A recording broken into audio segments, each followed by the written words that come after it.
Okay, let's unpack this. Please do. Yeah. Because today, we are walking right into the high-stakes world of obstetric complications.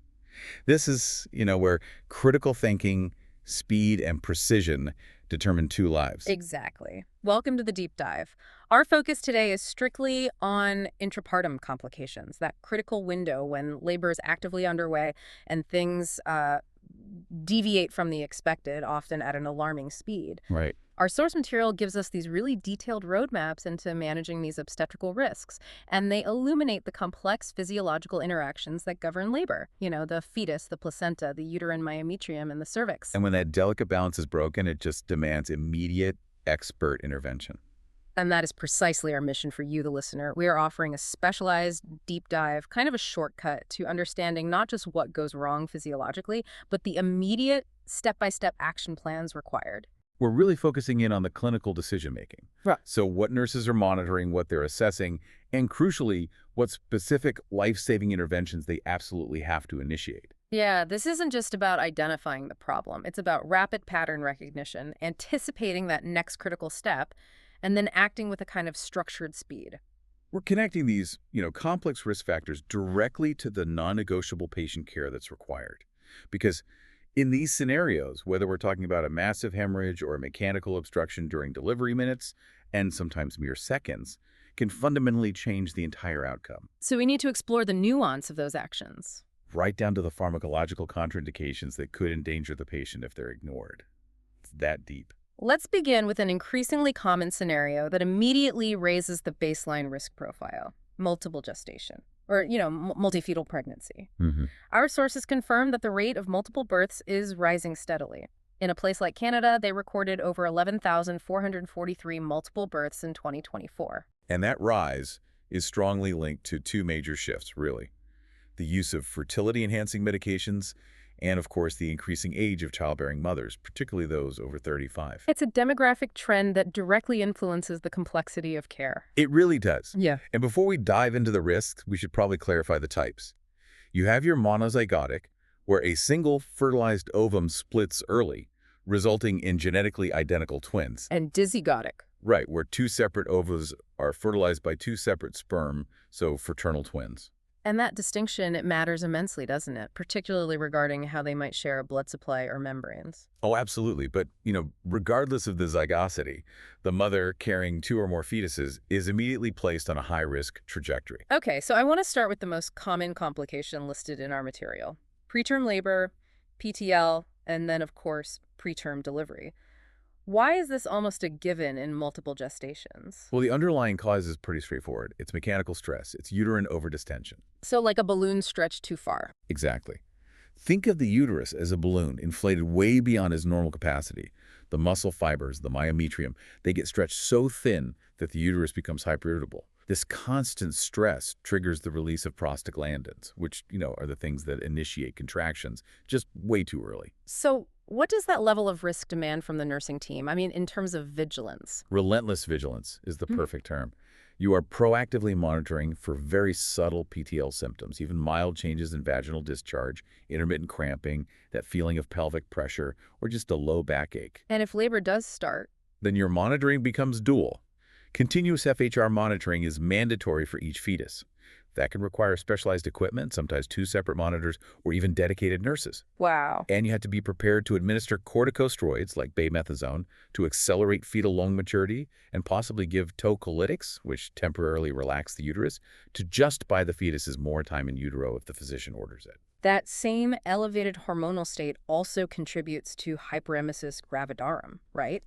That severe morning sickness that often requires hospitalization. Correct. Hyperemesis is driven by just exaggerated levels of hormones, specifically HCG and estrogen, which are naturally doubled or even tripled in these pregnancies. Well, what's the nursing response there? It's all focused on breaking that cycle of dehydration and malnutrition.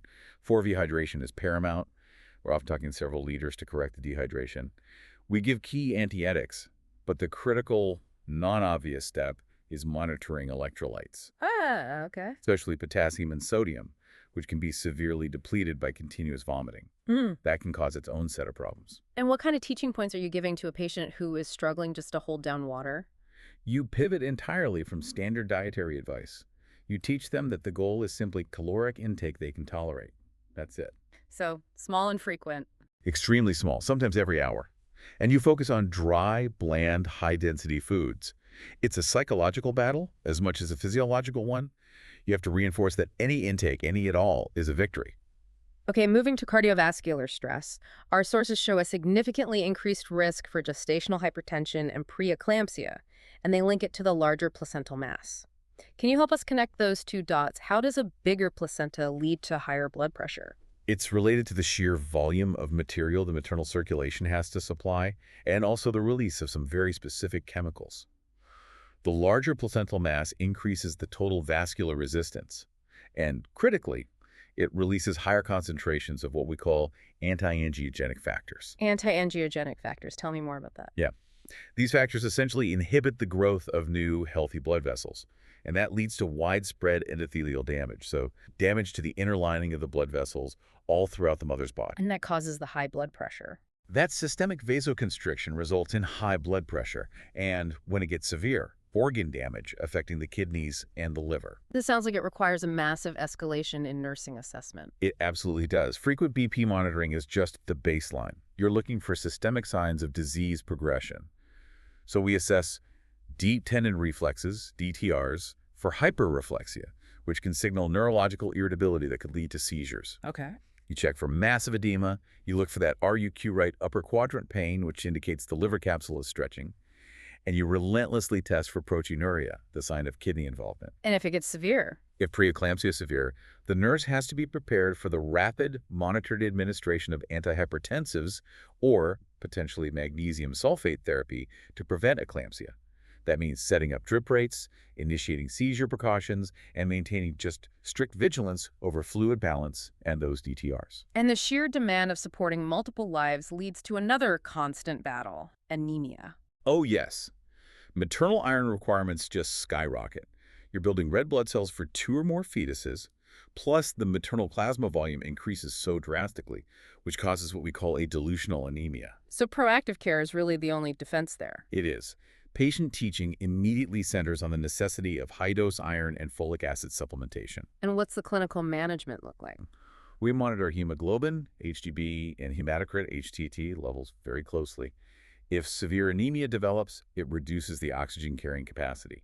That exacerbates maternal fatigue and can potentially increase the risk of PTL because, oxygen deprivation is a systemic stressor. Right. So we also teach dietary strategies. We focus on consuming iron-rich foods with vitamin C to maximize absorption, and we address the reality that iron supplements often cause a lot of GI upset. Okay, let's fast forward to the moment of labor and delivery. When the uterus is stretched to its limit, the result is often dysfunctional labor. Exactly. The muscle fibers are literally too thin to contract effectively. This leads to weak or hypotonic uterine dysfunction. And that inefficiency leads to what? Prolonged labor. Prolonged labor, arrest disorders, and it dramatically increases the likelihood of an operative birth, so forceps, vacuum extraction, or a C-section. During this long labor, what are the nursing priorities? They shift to optimization. We ensure continuous hydration. We encourage frequent position changes, often lateral or semi-Fowlers, to use gravity and rotation to help the fetal descent. And you're watching the monitors. Constantly. We continuously monitor the fetal response to these weak contractions, and we're ready for oxytocin augmentation, always starting with low, titrated doses if the physician orders it to boost those ineffective powers. And then the single largest threat immediately post-delivery, postpartum hemorrhage. PPH. Why does overdistension create the perfect storm for PPH? It's because the uterus struggles to clamp down. The significant stretching means the muscle fibers have lost their tone, a condition we call uterine atony. So when the placenta separates, the maternal blood vessels that were feeding it are supposed to be sealed off by the muscle contracting. It's like a physiological tourniquet. If that muscle is flaccid, those vessels stay wide open, and massive blood loss is instant. What's the rapid response nursing plan here? It has to be immediate. It's simultaneous action. The nurse has to initiate constant, firm fundal checks and massage to manually stimulate that contraction. Concurrently, you have to establish or confirm you have large bore IV access 18 gauge or larger for rapid fluid and blood product administration. And medications. Right. You prepare the initial round of uterotonics, oxytocin is your first line, and you draw up secondary drugs like misoprostol or carboprost. And critically, you empty the urinary bladder, often with a straight catheter, because a full bladder mechanically gets in the way of the uterus's ability to contract effectively. Let's shift focus now to the unique risks for the fetuses themselves, specifically related to the cord and circulation. Yeah, cord accidents are alarmingly high. If the fetuses share an amniotic saxo, monoamniotic twins, there is a massive risk of entanglement, knotting, or braiding of the cords, Which it can cause. sudden fetal demise. Furthermore, the risk of cord prolapse is higher just because the presenting part of one twin may not be fully engaged in the pelvis, leaving space for the cord to slip past. And then there's the really devastating and complex twin-to-twin transfusion syndrome, TTTS. That only happens when twins share a single placenta, right? Monochorionic. Correct. This is a complex circulatory imbalance caused by abnormal vascular connections in their shared placenta. It's an unequal distribution of resources. The donor twin is starved, becomes anemic, growth-restricted, and has too little amniotic fluid oligohydramnios. And the other twin, the recipient. The recipient twin gets way too much. They suffer from polycythemia, circulatory overload, heart failure, and excessive amniotic fluid polyhydramnios. What are the key warning signs a nurse might pick up on the maternal side before an ultrasound confirms it? The mother experiences rapid and extreme overdistension, much faster than a standard multiple gestation, because that recipient twin is producing so much urine, which leads to massive polyhydramnios. She'll report a rapidly increasing abdominal size, acute shortness of breath, just a lot of discomfort. And on the fetal side, what does the ultrasound reveal that makes this an emergency? It's the discordance in the fluid. That's the key indicator. The donor twin lives in this tight, stuck space with a deepest vertical fluid pocket of less than 2 centimeters. It's often hard to even visualize them properly. Right. And the recipient? The recipient twin is floating in this massive pool with a fluid pocket greater than 8 centimeters, along with signs of circulatory strain like a severely distended bladder. This requires highly specialized intervention, often intrauterine laser surgery, to disconnect those abnormal vessels. So synthesizing all of these heightened risks, what is the ultimate overarching nursing goal for a patient with a multifetal gestation? The primary goal is achieving viability. We're typically aiming for 36 to 37 weeks gestation because every single day counts for lung maturity. So your care plan revolves around? Detailed patient teaching. We talk about adherence to specific weight gain targets like 9.1 to 13.6 kilograms by 20 weeks, then about 0.68 kilograms per week after that. And we have to ensure they understand all the increased risks of PTL, hypertension, and hemorrhage. The nurse really acts as the central hub, coordinating care between the patient, the obstetrician, and often a maternal fetal medicine specialist. Okay, let's transition now from managing that kind of chronic high risk to the sudden acute emergencies. The scenarios where instant recognition and action are absolutely non-negotiable. Right. And we have to start with the most dramatic, cord prolapse. This is defined as the umbilical cord descending below the presenting part of the fetus, which usually results in immediate compression. This is a true obstetrical code, a full-on emergency. The highest risk time is immediately following the rupture of membranes, whether it's spontaneous, SROM, or artificial IROM. Why then? Because that gush of fluid can create a vacuum that just pulls the cord down with it. This is precisely why FHR monitoring immediately after membrane rupture is such a critical nursing assessment. A sudden, severe bradycardia is often the very first sign of that compression. And what factors create the opportunity for a prolapse in the first place? Anything that prevents the presenting part from securely seating in the pelvis. The major risk factors are malpresentation, like a breach or transverse lie, premature rupture of membranes before the fetus is engaged, or just excessive fluid volume, like polyhydramnios, which provides that sudden, forceful washout. Okay, so assuming the nurse recognizes the fetal distress and the cord is either palpated during a sterile exam or, terrifyingly, visible outside the vagina, what is the specific, structured, simultaneous nursing intervention list? It has to be executed like a drill. You initiate 3 immediate concurrent actions. Number 1, call for help immediately. Hit the emergency bell. This requires the rapid assembly of the whole OB team, anesthesia, and the neonatal resuscitation teams. Okay, what's 2? 2, elevate the presenting part manually. The nurse inserts a sterile gloved hand, and this takes significant strength and focus, and you physically push the baby's head up and off the cord to relieve that compression. And that hand stays there?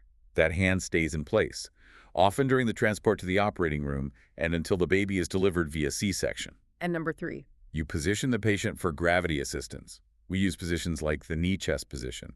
So the patient is on her hands and knees with her chest resting on the bed, or Trendelenburg, with the maternal head down and feet up to try and recruit gravity to pull the presenting part away from the cord. And let's revisit that critical detail about a visible cord. Our sources emphasize wrapping it in a warm, sterile towel. This sounds like a simple step, but the physiology behind it is just fascinatingly urgent. It's a literal lifesaver. Yeah. And it's linked to the structure of something called Wharton's jelly. Wharton's jelly. Yeah, it's a gelatinous connective tissue that surrounds the umbilical artery and vein, and its whole purpose is to protect those vessels from compression. When the umbilical cord is exposed to the air, it cools down rapidly. Okay. And that cold exposure causes Wharton's jelly to contract. It shrinks, and in turn, it compresses those vital umbilical vessels. This rapidly reduces blood flow, leading almost instantaneously to fetal hypoxia and acidosis. So keeping it warm and moist is life-saving. It's absolutely life-saving. By keeping the cord warm and moist, we prevent that physiological contraction, ensuring the vessels stay open and continue to deliver that precious oxygenated blood. That's a superb example of a technical insight translating directly into a critical bedside action. Let's move to our next emergency, shoulder dystocia. The fetal head is born, but the anterior shoulder gets wedged behind the maternal pubic arch. This is a mechanical nightmare. I mean, the head is out, the baby is depending on the ability to breathe, but the body is stuck. The time limit for a safe delivery here is extremely short. We're talking typically 5 minutes before neurological damage or death occurs due to asphyxia. What is the absolute, unmistakable sign that triggers the emergency response? It is the turtle sidian. This is the visible and often profounder retraction of the fetal head back against the maternal perineum immediately after it has emerged. It's unmistakable. It looks exactly like the baby is pulling its head back into its shell. And when a nurse recognizes this, It signals immediate, coordinated, large team intervention. Everyone comes running. So walk us through the nursing role in assisting with the primary emergency maneuvers. We start with the first-line intervention, McRoberts' maneuver. McRoberts' is all about widening the pelvic outlet. It involves extreme flexion of the maternal hips, so pulling the mother's thighs tightly back toward her abdomen. This action physically flattens and straightens the sacrum relative to the lumbar spine, which rotates the pelvis and increases the anteroposterior diameter of the outlet. This requires manpower, doesn't it? It's not a one-person job. No, absolutely not. The nursing role is often executed by 2 staff members, one for each leg, pulling and holding the knees firmly for the duration of the effort. It's highly effective. It can resolve the dystocia in up to 40% of cases, and it's non-invasive. And if McRoberts fails, the team moves to suprapubic pressure. This requires precision. Yes, this is applied by the nurse or an assisting provider just above the pubic bone, and it's directed downward and obliquely toward the baby's back. The goal is to manually nudge that anterior shoulder out from under the symphysis pubis and into the widest oblique diameter of the pelvis. Controlled push. Controlled push, applied rhythmically, never harshly. And the most crucial piece of teaching for any new staff member, the rule of never applying fundal pressure. Why is this so forbidden? Because fundal pressure pushing down on the top of the uterus is counterproductive and incredibly dangerous. It just pushes the impacted shoulder further down and harder against the pubic bone. It exacerbates the mechanical impaction. And that increases the risk of injury. Greatly. It greatly increases the risk of serious fetal injury, including asphyxia, permanent nerve damage like a brachial plexus injury, Erb's palsy, or a fractured clavicle. The nurse also assists with the remaining maneuvers, right? Preparing the patient for the hands and knees position, or assisting the provider as they attempt to sweep the posterior arm out. Exactly. And once that delivery is finally achieved, the job shifts instantly to neonatal stabilization. The nurse must immediately prepare for neonatal resuscitation because the baby has likely suffered several minutes of oxygen deprivation, and perform a meticulous top-to-toe assessment of the newborn. What are you looking for specifically? We're looking for signs of trauma, asymmetrical arm movement, which could signal that brachial plexus injury, or crepitus over the clavicles, which signals a fracture, and documenting the entire sequence minute by minute is also absolutely vital. Our sources define dystocia as abnormally slow progress of labor. And this isn't just a subjective feeling. There are clinical markers. Right, like greater than 4 hours of less than 0.5 centimeters per hour of cervical dilation in active labor, or pushing for over an hour with no descent. And this is statistically the most common reason for emergency and non-emergency C-sections. It is. And to manage and predict dystocia, we rely on the classic framework, the 5 Ps of labor. Identifying which P is the culprit allows the clinical team to select the correct intervention, whether it's simple position changes or, C-section preparation. Let's review them, starting with passenger. This P relates entirely to the fetus. We look at abnormal presentation, with breech being the most frequent malpresentation. We also assess fetal size, particularly macrosomia, which is generally defined as exceeding 4,000 grams. So if the fetus is too big or in the wrong position, Descent is impeded, and that increases the risk for slow labor and secondary complications like cord prolapse. Okay, second is passageway. This is the bony pelvis. While it's rare today, true mechanical alterations in the pelvic structure can physically prevent a vaginal birth. The most critical diagnosis here is cephalopelvic disproportion, or CPD. CPD. Where the fetal head size literally exceeds the measurable diameter of the maternal pelvis. If CPD is confirmed, a vaginal delivery is simply not possible, and a C-section is indicated. Third, powers. This is all about the quality of the uterine contractions. We're monitoring frequency, duration, intensity. Dystocia often happens because of hypotonic uterine dysfunction contractions that are weak or infrequent or just not sufficient to generate the pressure needed for cervical change or fetal descent. And the fourth P is the position of the laboring woman. This is the most patient-empowering P. Encouraging ambulation, sitting upright, using a peanut ball, or rocking. Yeah. All these things can use gravity and movement to optimize the alignment between the fetal head and the maternal pelvis. Lying on your back is not ideal. A woman confined to her back limits her pelvic diameters and can slow progress dramatically. And finally, the often underestimated P psychological response. Absolutely vital. High stress, anxiety, fear from past negative experiences, or a lack of continuous support can trigger a massive release of catecholamine stress hormones. And those hormones? They counteract the effect of oxytocin. They physically inhibit effective uterine contractions and can slow labor progress unnecessarily. Emotional support is a clinical tool. It really is. So to address a key passenger issue, like a breech presentation before labor even starts, the team might attempt an external cephalic version, or ECV. Right. ECV is a non-surgical attempt to manually manipulate the fetus, usually at 36 to 37 weeks gestation. You're trying to turn a breech or a transverse lie into the safer vertex, or head-first presentation. And it works. Our sources note a success rate around 65%. But it requires a very controlled, closely monitored environment. So what are the nurse's immediate priorities during and after an ECV? First, obtaining detailed informed consent and educating the patient on the slight risks, like premature rupture of membranes or placental abruption. Clinically, an IV has to be established, and continuous FHR monitoring is mandatory throughout the procedure and for a defined period afterward. You're watching for any sign of distress. Any fetal distress, assessing for contractions, looking for any sign of bleeding. You have to ensure the fetus has tolerated that stressful manipulation before the patient can be discharged. Now we have to connect dystocia and other stressors to our primary monitoring tool, fetal heart rate, FHR, alterations. For the nurse, recognizing the FHR pattern is basically synonymous with diagnosing the physiological cause. Exactly. This requires instantaneous pattern recognition. So an early deceleration, the dip mirrors the contraction. That means it's linked to head compression, usually benign, often seen in active labor or pushing. Okay, what about a variable? Variable decelerations. The dips are abrupt, they're variable in shape and timing, and they're linked to cord compression. This is the most common pattern, and it's often relieved just by a position change. And the most concerning one? Late decelerations. The dip starts after the contraction peak, and it recovers slowly. This signals uteroplacental insufficiency. It means oxygen delivery to the fetus is compromised, and this is the most non-reassuring sign you can see. So when the tracing signals non-reassurance, the nurse has to launch into intrauterine resuscitation. This is a defined 4-part emergency intervention set. Let's not just list them. Let's explain the physiological objective of each step. Absolutely. The goal of all 4 is simple. Increase fetal oxygenation by improving maternal blood flow and decreasing fetal stress. So, number 1, side-lying position change. What's the objective there? It's hemodynamic. Positioning the patient on her side, particularly the left, relieves pressure from that heavy uterus on the inferior vena cava and the abdominal aorta. Relieving this compression immediately increases venous return to the heart, which boosts maternal cardiac output and increases blood flow to the placenta. Number 2 is an IV fluid bolus. Right.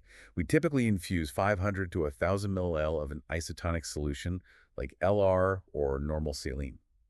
The goal is to rapidly expand maternal volume, especially if hypotension is suspected, which improves overall maternal perfusion and, consequently, placental perfusion pressure. Number 3, stock oxytocin. If the patient is receiving any uterine stimulants, they are discontinued instantly. Oxytocin increases the frequency and intensity of contractions, which inherently decreases the time the placenta has to reoxygenate the fetus between pushes. So stopping the drug maximizes the rest period for fetal recovery. And finally, oxygen administration. We administer 8 to 10 liters per minute of oxygen via a non-rebreather mask to the mother. While oxygen transport across the placenta is complex, increasing the maternal oxygen saturation provides the maximum possible gradient for oxygen diffusion to the fetus. So the nursing team initiates all 4 steps while simultaneously calling the provider and preparing for a potentially emergent delivery. Exactly. That structured, immediate response is the essence of intrauterine resuscitation. We turn now to hemorrhage, a rapid blood loss event. Let's start with antepartum hemorrhage bleeding in late pregnancy. It's crucial to distinguish between the 2 primary catastrophic causes. It really is. The first is placenta previa. Here, the placenta has implanted in the lower uterine segment, and it's partially or completely covering the cervix. As that lower segment stretches and the cervix begins to dilate, the placental attachment tears. And the characteristic symptom that defines this presentation. The cardinal sign is painless, bright red vaginal bleeding. And because the blood loss is purely maternal, the fetus might not immediately show distress, but the mother is at risk of hypovolemic shock. Diagnosis is confirmed via Transvaginal ultrasound, or TVS. And the nursing intervention in this suspected scenario is absolute, isn't it? Yes. The most critical non-negotiable intervention is to avoid all vaginal exams. No digital, no speculum. Performing an exam could perforate the placenta or stimulate a massive hemorrhage, triggering instantaneous exsanguination. If previa is confirmed, the nurse prepares the patient for continued close monitoring and likely a scheduled C-section delivery. Okay, let's contrast that with the second major cause, placental abruption. Abruption is the premature detachment of the placenta from the uterine wall before delivery. Unlike previa, abruption is typically characterized by a painful vaginal bleeding, though the pain is often disproportionate to the visible blood loss, as much of the blood can be trapped. It's called a concealed hemorrhage. And the classic physical assessment finding. A rigid, board-like abdomen. It is strongly associated with maternal hypertension, trauma, or substance use. This sounds like a much faster track to fetal distress. It is. The detachment immediately compromises the exchange surface, leading to rapid fetal hypoxia and distress, which necessitates an emergency birth. Nursing priorities involve establishing 2 large-bore IVs for rapid fluid and blood replacement, continuous FHR monitoring, 0 vaginal exams, and urgent preparation for an emergency C-section. Now let's pivot to the most common cause of obstetric mortality globally, postpartum hemorrhage, or PPH. Our sources define it clearly. Loss of 500 milliliters or more after a vaginal birth, or 1,000 milliliters or more after a C-section. Or any amount causing hemodynamic instability. To manage PPH, we use the 4 T's framework for immediate differential diagnosis. It's key to targeted treatment. The first T is tone. Uterine atony. Exactly. That accounts for 70–80% of cases. It's linked to overdistension, high parity, and prolonged labor. The second T is tissue. So retained placental fragments. Retained fragments or abnormalities like placenta accreta. Third is thrombin pre-existing or acquired maternal coagulation disorders. And fourth is trauma. Lacerations to the cervix, vagina, or perineum that are actively bleeding. Prevention is always preferred, though. Our material highlights the active management of the 3rd stage of labor. Yes, and this strategy reduces the risk of PPH significantly by promoting rapid placental delivery and uterine contraction. It includes, first, administering an oxytocin drug, oxytocin or carbetocin, immediately after the anterior shoulder is born. Okay. Second, applying gentle, controlled cord traction after signs of placental separation are noted. And third, a meticulous, immediate examination of the placenta to make sure no fragments remain in utero. But when PPH occurs acutely, what is the sequence of acute nursing management? You initiate the mechanical and hydration steps first. 1. Firm fundal massage. That's the immediate non-pharmacologic intervention to physically stimulate uterine contraction. 2. Empty the urinary bladder, usually with a catheter, to eliminate any mechanical obstruction. And 3. An IV bolus for hypovolemia. And then the critical pharmacological interventions, we need to administer uterotonics, but this is where high-stakes clinical decision-making comes in. The nursing team has to be aware of major contraindications for these drugs. This is a deep dive moment. After oxytocin, we have three main secondary agents, and each one carries a critical risk profile that the nurse has to screen for before they administer it. Okay, lay them out for us. First is misoprostol, or Cytotec. Right. Given rectally or orally, highly effective, generally safe, but it can cause explosive diarrhea and fever. Then you have carboprost, tromethamine, or hemabate, highly potent, administered IM. And the contraindication. Critical contraindication. Yeah. Hemavate is a potent vasoconstrictor and bronchoconstrictor. That means it is absolutely contraindicated in patients with active asthma or a history of asthma. Giving this drug to an asthmatic patient can trigger a life-threatening bronchospasm and respiratory collapse. Wow. Okay. What's the third one? Methylorgonavine, or methergine, also given IM. Critical contraindication. This drug causes profound generalized vasoconstriction, making it strictly contraindicated in patients with hypertension or preeclampsia. Giving it to a patient with severe hypertension can trigger a stroke. That is a phenomenal piece of actionable knowledge. A nurse has to rapidly confirm the patient's respiratory history and blood pressure before giving those medications. Absolutely. The decision-making flowchart is: aid any suspected, massage and empty the bladder, check for contraindications, administer the appropriate drug, and prepare for blood transfusion if needed. Finally, let's touch on the systemic coagulation catastrophes, starting with disseminated intravascular coagulation, or DIC. DIC is a frightening pathological activation of the clotting cascade. The body begins clotting microscopically everywhere, which consumes all the available clotting factors, platelets, fibrinogen, everything. And once those factors are gone? The patient can no longer clot. This leads to simultaneous, massive, widespread internal and external bleeding. It's a vicious cycle, often triggered by placental abruption, severe preeclampsia, sepsis, or AFE. What assessment findings would scream DIC? The hallmark is uncontrolled bleeding from multiple unrelated sites. Relentless oozing from IV puncture sites, blood from the gums or nose, widespread petechiae, hematuria. And the nursing priorities. Intense, minute-by-minute monitoring of vital signs, supporting the airway, and coordinating volume expansion while you wait for labs. You're monitoring platelets, PT, PTT, fibrinogen levels, which will all plummet, and you're often initiating the massive transfusion protocol. And the most sudden and terrifying obstetric catastrophe, amniotic fluid embolism, or AFE. AFE happens when amniotic fluid, fetal cells, and debris enter the maternal circulation, typically through a disruption in the placental membranes or uterine veins. This triggers an immediate, massive immunological response. Leading to sudden, acute hypoxia, hypotension, cardiovascular collapse, and subsequent coagulopathy, or DIC. It's often instantaneous and has a very high mortality rate. The nursing team's role here is immediate support of the failed systems. CPR. Correct. Cardiopulmonary resuscitation optimized for a pregnant patient, massive volume resuscitation, and corrected the DIC with blood products. The entire team has to recognize the catastrophic onset and stabilize the mother, often resulting in an immediate perimortem C-section to maximize the mother's ability to be resuscitated and potentially save the baby. Let's shift gears to infection, focusing on Group B streptococcus, or GBS. Our source material notes that GBS is part of the normal vaginal and gastrointestinal flora for many people, but if it's present during delivery, there is a risk of vertical transmission to the newborn. This is why mandatory screening is so essential. Every pregnant person is screened via a rectovaginal culture between 35 and 37 weeks gestation.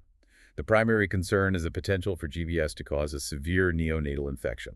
And what does GBS disease look like in a newborn? We classify it by onset.